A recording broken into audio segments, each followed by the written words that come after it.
Now that you've come up with a clear a benchmark and standard, and you found a way to assess that benchmark, now it's time to try to get the students to reach that benchmark. And it's sort of kind of weird that we're doing instruction planning last instead of first, and that's usually how traditional teachers do it. But in this case, we're doing something called backwards design. The reason we do that is to make sure that you're very clear where you want to go and then find a way to get there. So, to get your instruction that will fit and align with your assessment and your benchmark, we again need to look at that action verb. The action verb is a type of behavior that you want the students to be able to demonstrate their understanding, through actions of the student. And so last time we were looking at a student example lesson where the word was write as the action verb. That means that you have to create an instructional activity in which the students will have to write. Notice that's also part of the assessment. So, if you have to have the student writing or speaking, then they need opportunities to do that. If they need to demonstrate, then the instruction needs to be hands-on and so on. One way to make sure it's fun and engaging for your students is to use an approach called CREED. And CREED covers all the different types of approaches that we'll be learning about in a very simple, easy way. So there is a mnemonic you can ask yourself when you're developing your lesson that contains 7 aspects. The lesson that you're going to have the students do, does it challenge their thinking? Do they get to talk in the lesson? Do you provide choices for the students to be able to do different things? Does the lesson allow you and the students to collaborate in some form? Do you model how to do the activity? Is the lesson meaningful to the students? Meaning, is it some sort of personal connection that has some sort of meaningful context to those folks that you're teaching? And do you introduce new language in the activity? When you teach and model meaningful language, you have basically covered most of the things that makes learning meaningful.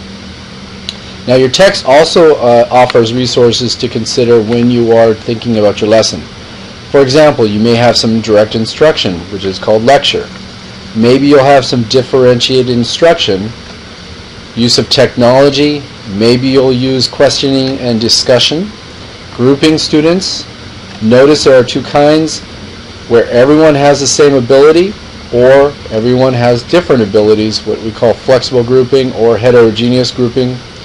Actually, I should qualify that. Flexible grouping was when you use both within class grouping and heterogeneous grouping.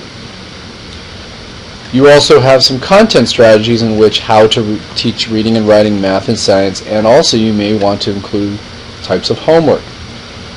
If you are completely clueless about what you might want to use as an instructional activity, check out these websites, which will give you some good lesson ideas. And again, if you're not if you're not an educator, then you'll definitely want to explore or find out and talk to folks in your profession. Once you have decided upon a type of instruction that fits your benchmark and your assessment, you want to be able to give a good step-by-step description of it so that somebody else can tell you, or somebody else can follow what you're doing and go through the lesson. It's very important that you determine how to do something instead of what to do. So when you're telling how to do something, you're not telling the students to do it, you're describing how they should do it. So these students will take out their workbooks and place it on their desks. A poor example of this, of not telling how to do something, is students should color and cut out the mongoose in their workbook. It doesn't tell you how to do that, it just tells you to do that. We want to try to get the how. This makes it much, much better for the person doing your lesson and for you. Then in step 4, put your step-by-step instructions into your lesson plan that you've been building up. In this case, we'll be working on part 2, guiding the learning. And then finally, the last thing you would do is, now you have a clear idea of your instruction, you can go back and rewrite your benchmark better to align and match your instructional activity, and that's going to go in Part C. We left this section blank in the whole time, so when we look at all these different things in our benchmark, Part C will be the actual thing we'll be measuring. So we're not going to measure all these things, but when we have a student write, we want them to specifically write a research paper that states and supports a thesis, and our instructional activity will be just that. Then check out some student examples for the complete lesson plan to see what this looks like. And the most important, save place in your computer, but then submit the whole lesson plan, parts 1 and 2, standards and assessment instruction, all in one DOE lesson plan, plus any attachments, for example your rubric, to La Lima assignments by the due date listed. And you're completely done with this assignment except for the presentation part, which comes at the end of the year. So great job!